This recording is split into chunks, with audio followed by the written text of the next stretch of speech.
So welcome to Tessiant Talks AI. We're here to try and demystify some myths, I guess, around AI. Should we do a quick introduction around the room? So I'm Stuart Richards, Associate Partner at Tessiant. Been with the business about 14 months, having spent previous 18 years in various senior technology roles in the retail industry in the UK. Hi, Anna Barsby. I'm one of the founders and managing partners at Tessiant. I've got a career of change and transformation, more recently CIO at a number of FTSE organisations. Hi, I am Dr. Aubrey HB. I am a data and advanced analytics expert, including AI. Fantastic. I'm Matt Neale. I'm one of the founding partners of Tessiant. And this is going to be very educational for me because I'm not of a tech background and I don't know anything about AI apart from Skynet is going to take over the world.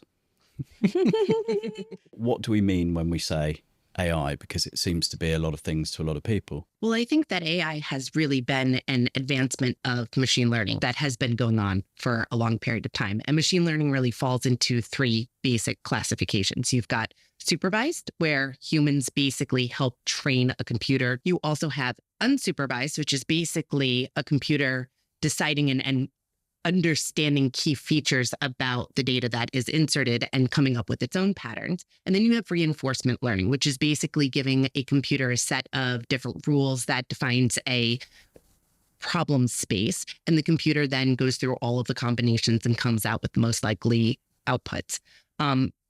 Those three examples of machine learning are what I think a lot of people are currently classified as narrow artificial intelligence.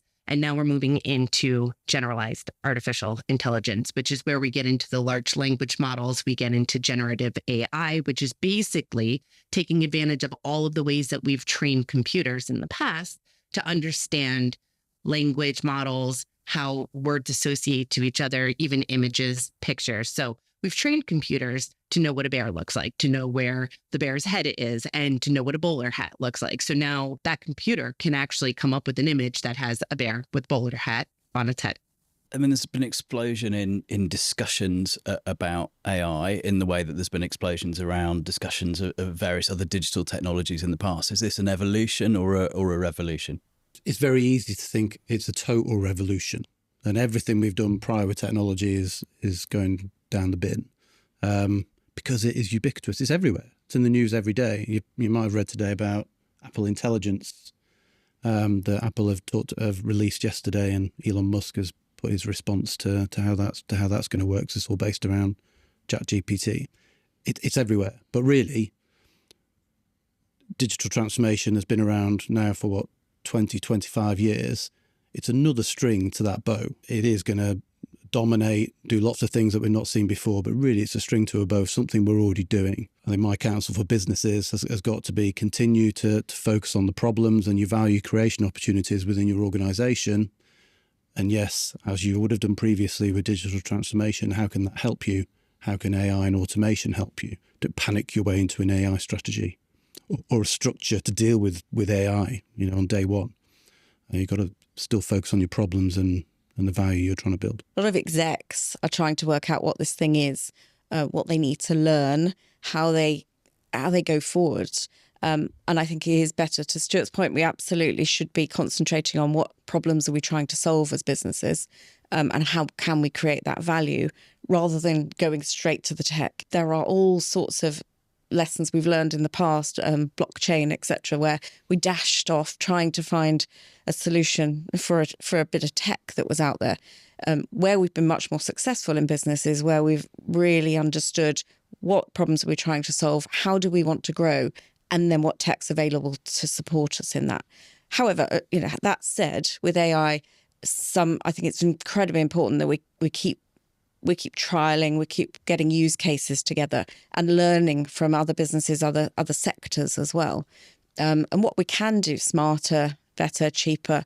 But what we can't do is assume that AI is going to be the productivity sort of secret sauce.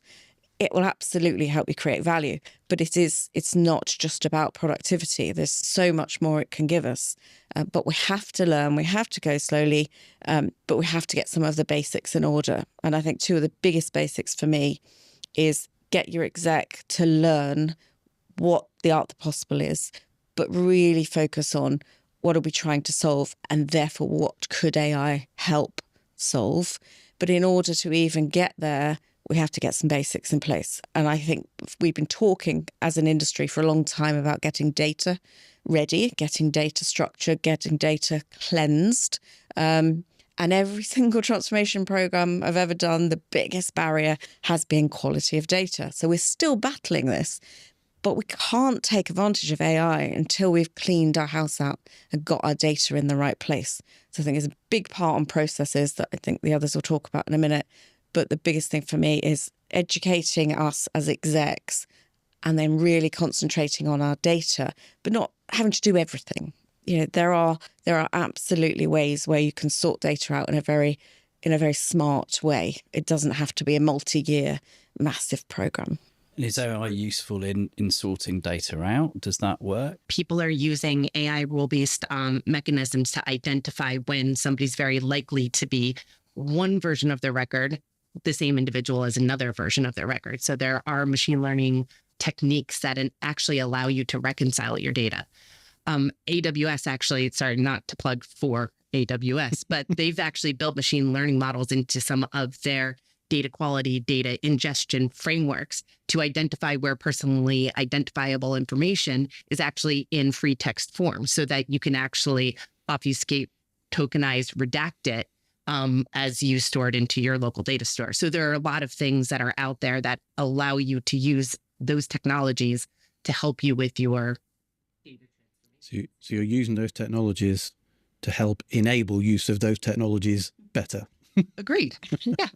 And so we're starting to get into the use cases. What are some of the really positive use cases for this sort of technology? Some of the best I've seen so far have been in the healthcare sector. Recently, I saw an iPad that can, through facial expression, can understand and diagnose many more medical issues than we've ever had before. And I was blown away by that. I just think there's so many. That was just one example of the medical use cases. And I think that's for the good of all. We hear about all the scary stories and what AI is going to bring us. But actually, there's some incredibly positive use cases in that sector. I'm starting to hear about the power of AI use cases in stock trading in the stock market, because how much of that is down to human judgment based on as much data as the human brain can process in your judgment and assumptions, whereas an AI model is highly likely to do that more effectively than you can. A new engine that's come out around helping businesses make really difficult and painful decisions when there's lots of data about the place, and it's really difficult to work out what's the answer to this real tight conundrum. Feed what you know and the options that you're aware of into the AI engine, and it will come back with a balanced assessment of the options and maybe a recommendation. And then what I love about the modern versions of AI, you can then build on that story. So you can say, well, thanks very much. Are there any other options that we've missed, or that I've missed? And it will come back with, well, yeah, have you thought about X, Y, Z? And that might feed a different story into your head. So then, well, what are the pretend to be the expert, Mr. AI engine, and interview me. Ask me a load of questions based on this scenario we're talking about to help inform your recommendation and consolidate that recommendation or change it based on how this conversation has progressed. And then you get a two-way interview process between the engine and the human, and before you know it, a recommendation comes out of it that is based on AI's interpretation of a load of logic that you couldn't quite stitch together in the human head, but the engine works it out for you. It's quite a remarkable little use case for getting through difficult decisions that's two-way.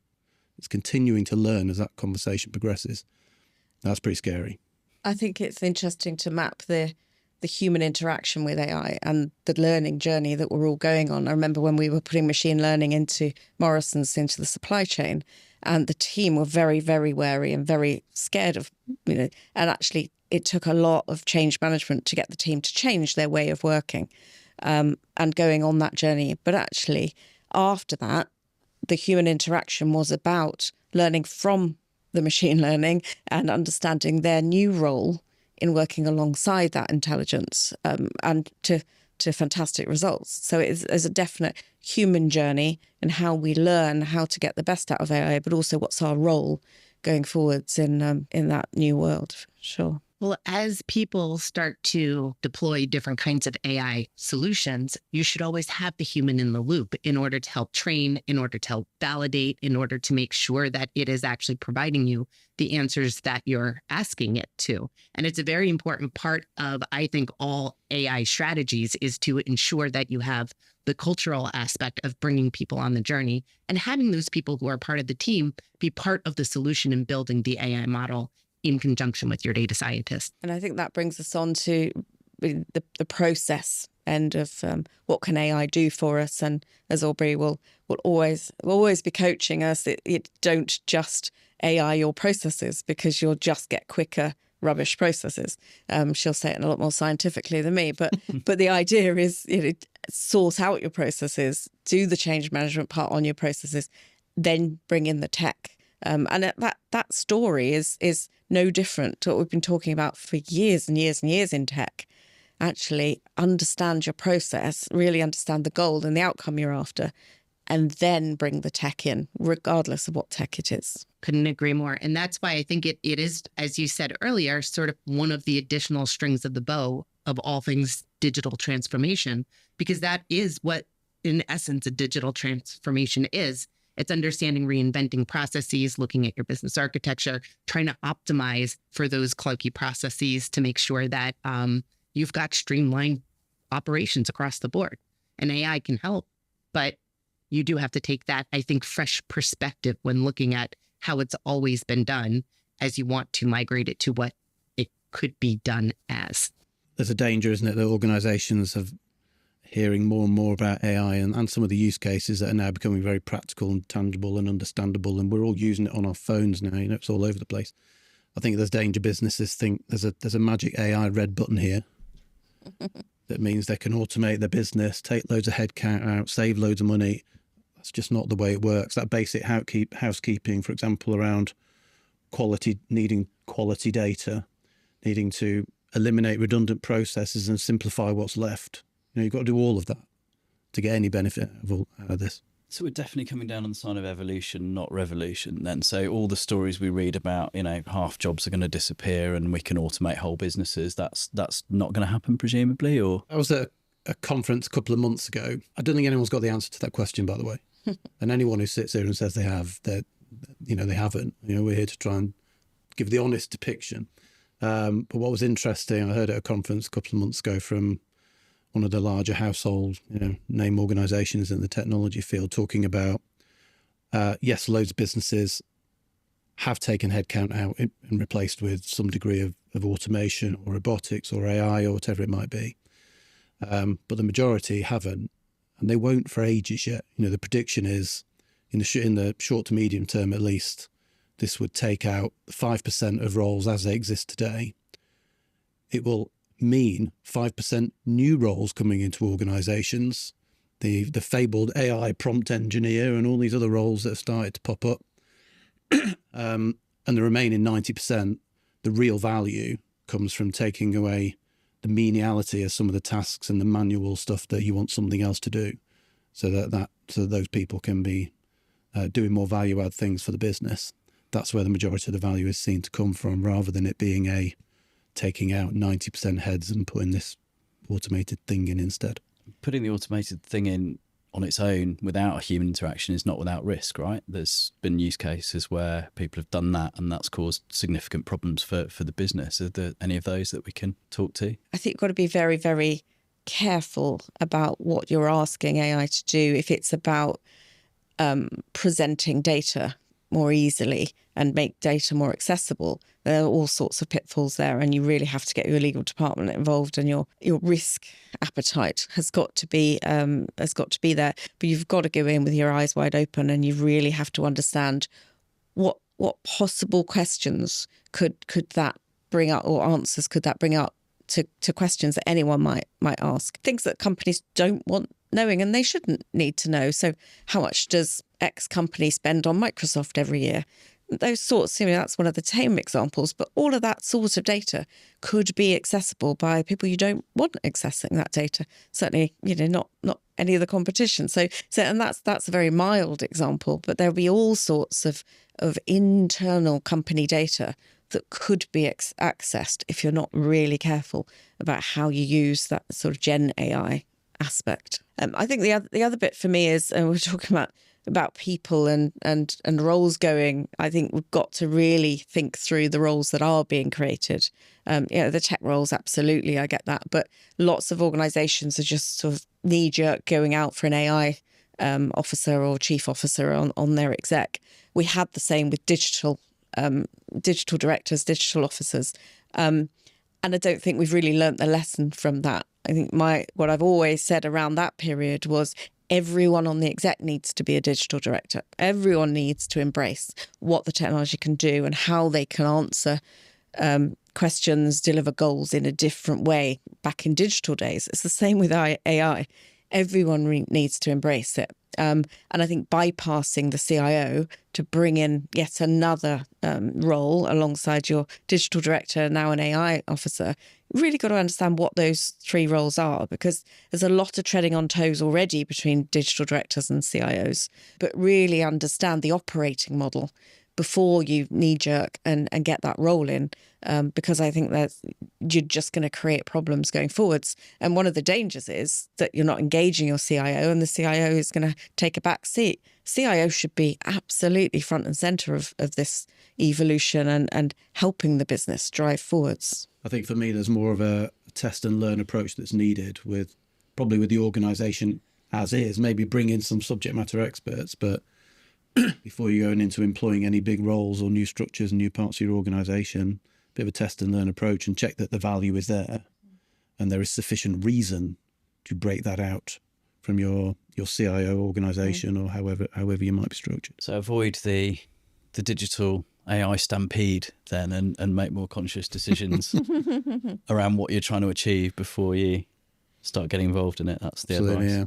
Yeah. One of our clients recently, they've taken quite an impressive, almost community-based learning approach to AI, recognising that the entire organisation from the top down is looking at this thing and not quite knowing, what it is, what value they can get from it, do they need to worry about it, etc., etc. So collaboration tool of choice, it's Slack within this organisation.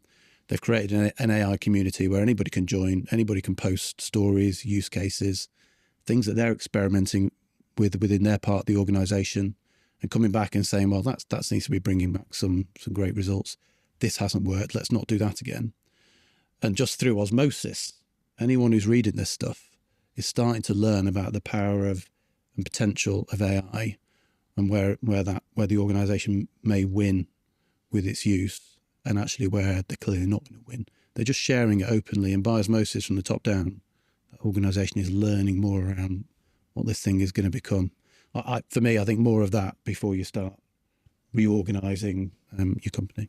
And certainly risky to deploy it in places where it's interacting with your customers or your employees, right? There's been use cases where we've seen where that's not gone spectacularly well for companies.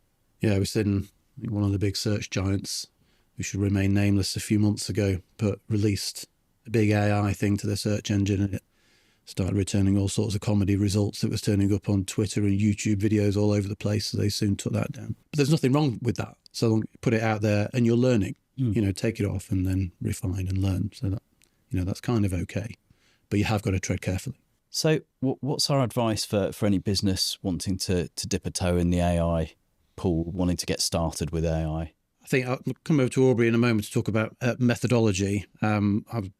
Just as you asked that question, one of my recent clients springs to mind, where they started by, rather than looking at the opportunities in the future, they were looking at where they've got some degree of AI already in the estate and they didn't even know it. And they were looking at devices and found that there were 50 different instances of AI already within their estate, reasonably uncontrolled. So that's where they've started, understanding what that's doing, what data is it using, who's got access to whatever insight it's coming up with. And that's felt like a very good place to start for them, and I'd have thought for any organisation. I think it's important to recognize that AI is both a technology as well as the methodology that sits underneath it i.e. the math that runs behind the scenes. And in that, you can have things that are really easy that you can expose to a wide range of your workforce, such like audio, video, speech to transcript translation services, those sorts of things that you wouldn't want to invest in reinventing the wheel.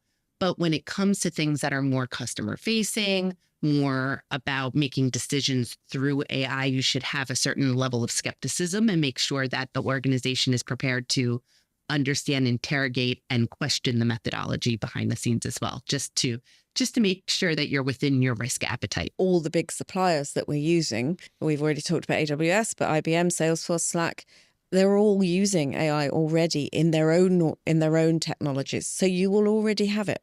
And you will be already benefiting from it.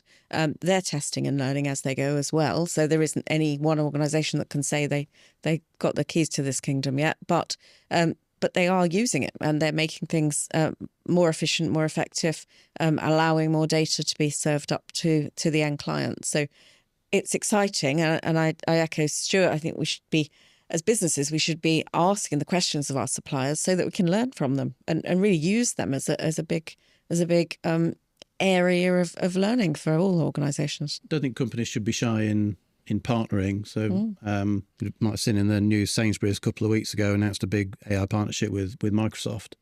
And there's not so much in there around use cases yet, but what a partnership that's going to be. And that's a real chance for Sainsbury's to get ahead of the pack around AI, helping Microsoft develop their own artificial intelligence platforms. So whatever they can do for grocery will apply in all other areas of retail.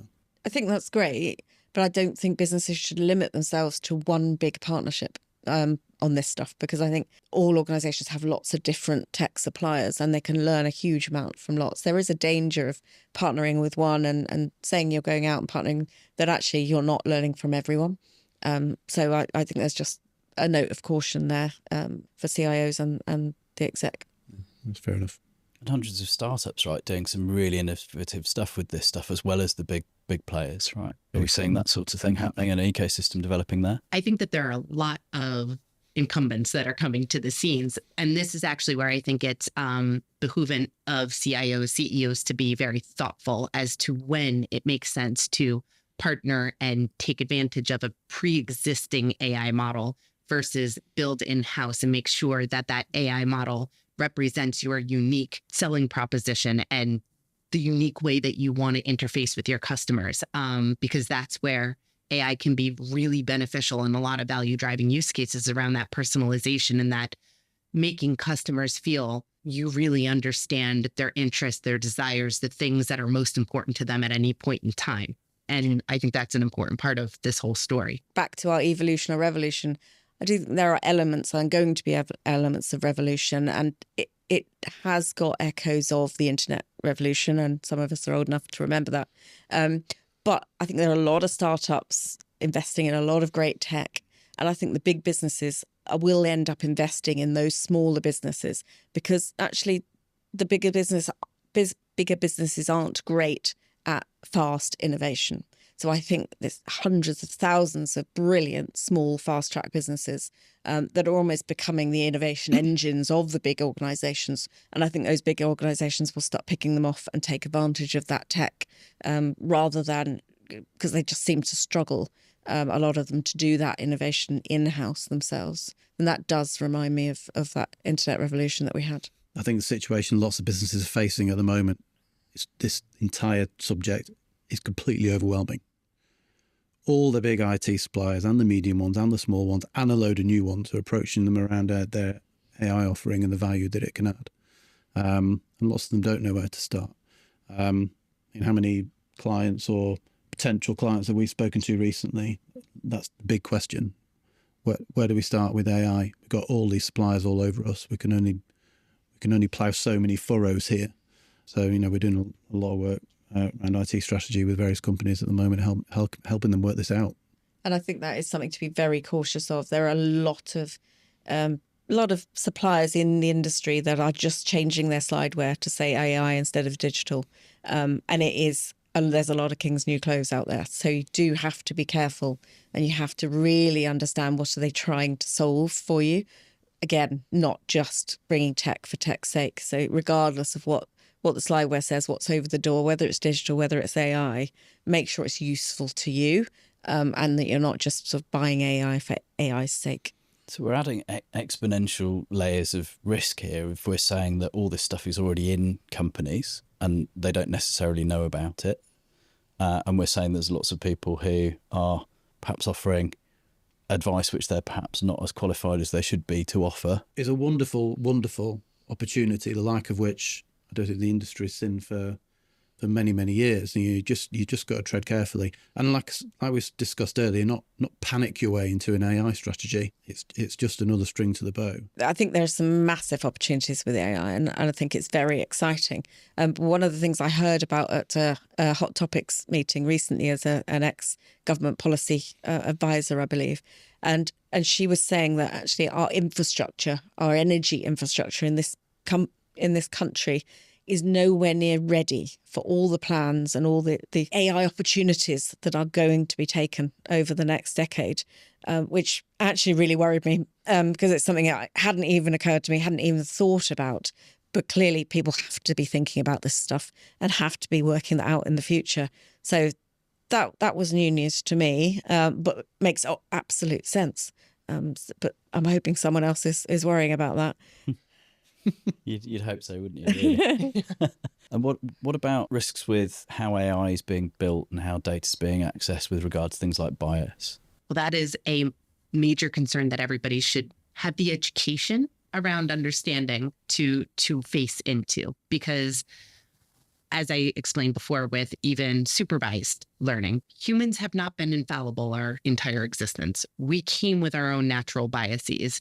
Those pre-existing decision points then get used in a lot of AI models that then ultimately re-uncover those same patterns and therefore reaffirm those same biases. So it is something that a great data science team in-house or within a partner that you're working with will be and should be considering all aspects about removing bias. There are mathematical techniques to this. There have even been advancements in explainable AI so that you actually can see behind the black box and understand what all of those different decision points are and how it's working. So all of these things should be part of how you adopt AI across your organization and into your risk appetite frameworks. AI is making cybercrimes so much easier for the hackers. Huge amounts of fake websites going up that are really believable. And we're having to educate customers to spot them. But that's becoming really, really hard. And just the amount of spamming and the emails. AI makes hacking so much easier and so much lower effort than it was even a couple of years ago. So in summation then, if people are going to take one piece of advice from each of you on this topic, what's it going to be? Mine would be don't panic. Don't panic your way into an AI strategy or thinking it's a solution in search of a problem. You know what your problems are. You know what your value creation opportunities are within your organisation.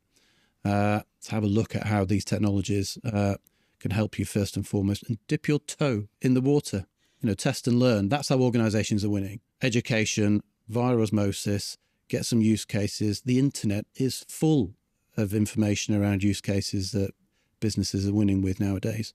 So sign up to some of these feeds, get on LinkedIn, look at ChatGPT Central on there. There's all sorts of things. Test and learn, and the value will come to you, and don't panic. I think mine would be about the exec not being above learning. I think they've got to really embrace this. They'll get the most out of it if they're humble enough to know that they don't know, and to, as a whole community, educate themselves. But please don't bypass your tech department. Your CIO will have years and years of experience of transformations, of tech transformations, as will the tech department. Use them, don't bypass them. And I think you'll get a much better result at the end of this. As a mathematician, I'm really excited about AI, mostly because it's giving us basically superpowers when it comes to problem solving spaces. And I think that that's a really amazing development that we are all facing into. What I would recommend and suggest, though, is make sure that you bring your people on the journey for it, because people will naturally be scared of what they don't understand, scared of things that they think are going to replace them. And even though it actually helps them, they're not going to see that unless you bring them on the journey of how AI is actually going to improve everything that they're doing in their day-to-day. So it's about the people as much as it's about the math. Fantastic. Thanks very much for joining me to discuss this topic today. We hope everyone's found it really useful. Thank you. Thank you.